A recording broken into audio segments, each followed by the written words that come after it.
Good evening. I am Dominion. This evening brings us a story by the name of Julia Legare. A few years ago, I was often found with friends exploring old, supposedly haunted places. One day, we found ourselves at the Edisto First Presbyterian Church, where a girl named Julia Legare was buried in her family mausoleum in 1852 after presumably dying of diphtheria. Passerby reported hearing screams from the graveyard during the next week, but never investigated the cause of it. 15 years later, when they opened the door of the mausoleum to inter the next family member who died, they found her skeleton huddled in the corner beside the door. Streaks of dried blood remained as a monument to her fierce struggle to escape fate. Well, when we got there, my friends thought it would be a funny idea to shut the heavy stone door of the mausoleum behind me and leave me overnight. I was stranded, unable to move the stone slab without help. For what seemed like an eternity, I struggled in vain, just as Julia once had. Eventually, in the complete darkness, I had no choice but to resign myself to the night ahead of me. I've never been claustrophobic, but the stale air held a pressure that made breathing hard. It felt like an overwhelming sadness was literally pushing down on my shoulders. As time slowly slipped by, my initial anger faded into a sense of fear and eventually despair. Sometime later, the scratches began.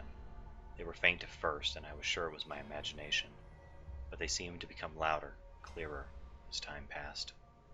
Seemed to become more frantic. There was no doubt that something was trying to get in the door, or trying to get out. I huddled into one of the corners farthest from the door and covered my ears, but nothing could drown out the sounds. It only lasted a few minutes, but each second was an unbearable eternity. I grew so distraught that I finally screamed, or thought I did, until I realized that the voice was not my own. It echoed through the dark, tiny confines of the mausoleum. It was a wail of unrestrained pain and absolutely overwhelming fear. Moments later, I realized that the scratching had stopped.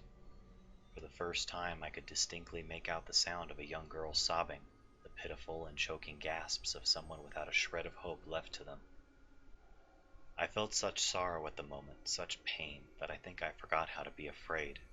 In my heart, all her suffering seemed to resonate. The invisible weight of sadness I had felt all along had become crushing. Tears filled my eyes as I shook, my entire being racked with grief.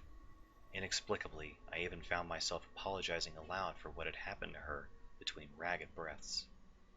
Some part of me was so wrought with pity that I wanted to reach out and hold this girl in the darkness, a part only held back by the fear that something might truly be there to hold. I can't say if she heard me or was even aware of my presence. The sobbing never stopped, and the scratching at the door started anew. At some point, I must have passed out from hyperventilation. When I awoke, it was to the sound of the stone slab as it fell away from the doorway and landed on the ground with a thud. Even the pale gray morning light was blinding after the absolute darkness. Thinking my friends had come back, I rushed out into the foggy morning and sucked in a mouthful of fresh air. I was shocked to find nobody around, but more eager to be away from that place. I stumbled around the front of the church and went into a small, unlocked prayer house. I think previously it was a segregated mini-church for slaves, but regardless, I collapsed against the door and waited, distraught, until my friends finally arrived. I approached them as they clustered around the fallen door, two of whom were kneeling next to it with faces of shock. I was sure they must be wondering how I could have moved it by myself. I was wrong. In the growing light, it was clear. There were dried, bloody streaks covering the interior of the door. Some had light scratches where nails had grated across the surface. Many more were smooth as if left by bloody nubs. When they noticed me, they all jumped. I saw fear in their eyes. My anger must have been clear. They looked down at my hands, thinking I had torn them open in my escape. Then they shared a horrified look amongst themselves. They asked what had happened, and I told them every detail of what I remembered in halting, angry, and equally horrified bits, wanting them to know all that I had been put through. Finally, after I grudgingly got into the car and we started to head back, someone spoke up. My friend said to me, "We were afraid to say anything until you were back inside the car, but take a look at your face." When I reached from the back seat and adjusted the rearview mirror, I saw that there was blood caked on my face. Just like the streaks upon the stone slab, there were dark red lines on either side, as if someone had run their torn fingers across my face while I slept, perhaps feeling the warmth of another for the first time in over 100 years. Thank you for joining me. Until next time, this is Dominion, wishing you a good night.